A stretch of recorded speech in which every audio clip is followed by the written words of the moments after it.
कोई इंसान अपने जीवन के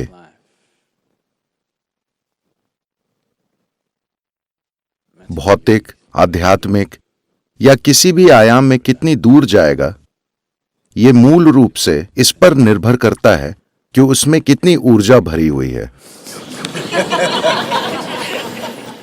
हाँ,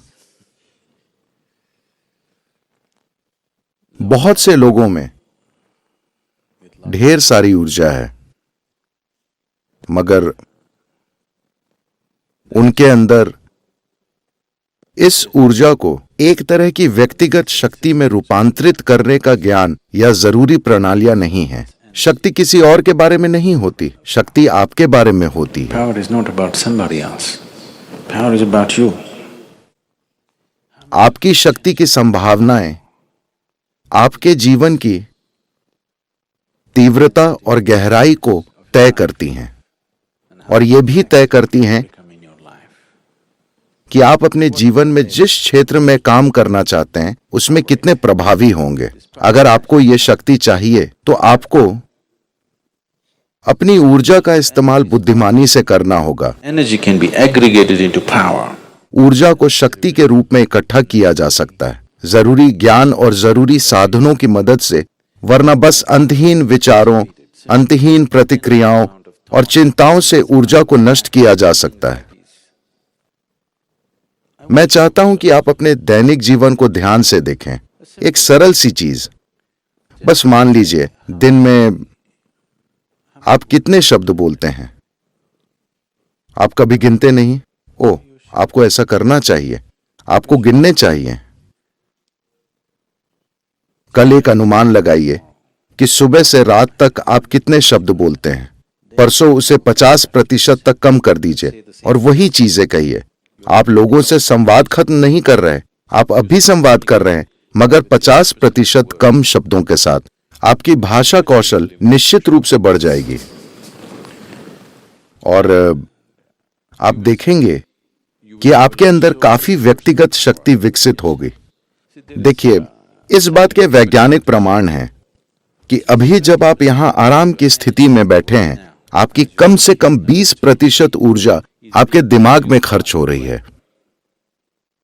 If you bring this down,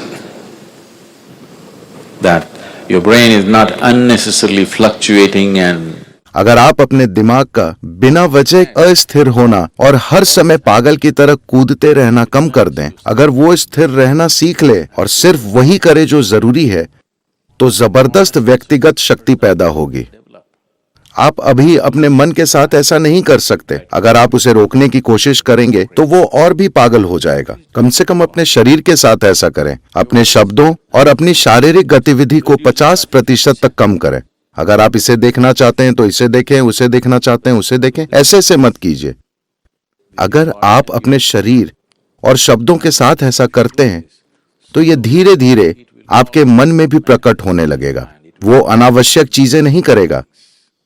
जब आप गैर जरूरी चीजें नहीं करते तो आपके अंदर जो ऊर्जा है वो धीरे धीरे खुद को संभावनाओं से भरी शक्ति में बदल देती है। तो इसे विकसित करने के लिए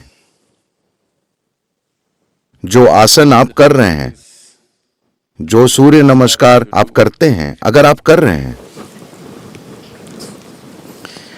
या जो भी दूसरी क्रियाएं और बाकी चीजें आप करते हैं, वो मुख्य रूप से इस शक्ति को बढ़ाने के लिए है। इसे अनावश्यक कार्य में नष्ट नहीं करना चाहिए। फिलहाल आप अपने मन में आने वाले विचारों की संख्या को कम नहीं कर सकते, उसे भी किया जा सकता है अगर आप बस अपने अंदर एक स्पंदन लाएं, एक सरल मंत्र। जब यह पागल हो रहा हो, बस कुछ समय तक इसका जाप करें, एक तरह का स्पंदन पैदा करें। आप देखेंगे कि उससे जबरदस्त व्यक्तिगत शक्ति पैदा होगी। this amount of personal power. अपने अंदर इस शक्ति के बिना आप जीवन के आयामों को पार नहीं कर पाएंगे। जीवन अभी अधिकांश लोगों के लिए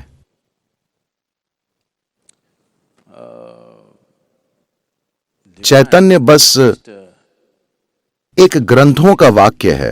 यह उनके जीवन में एक जीवंत अनुभव नहीं है। अगर उसे एक जीवंत अनुभव बनना है, अगर सृष्टिकर्ता जितनी शक्तिशाली चीज को आपके अनुभव में आना है तो आपके अंदर शक्ति की एक भावना होनी चाहिए। हमें हमेशा यह समझना चाहिए, शक्ति हावी होने के बारे में नहीं होती, शक्ति प्रभावशाली होने के बारे में होती है, समर्थ बनने के बारे में होती है।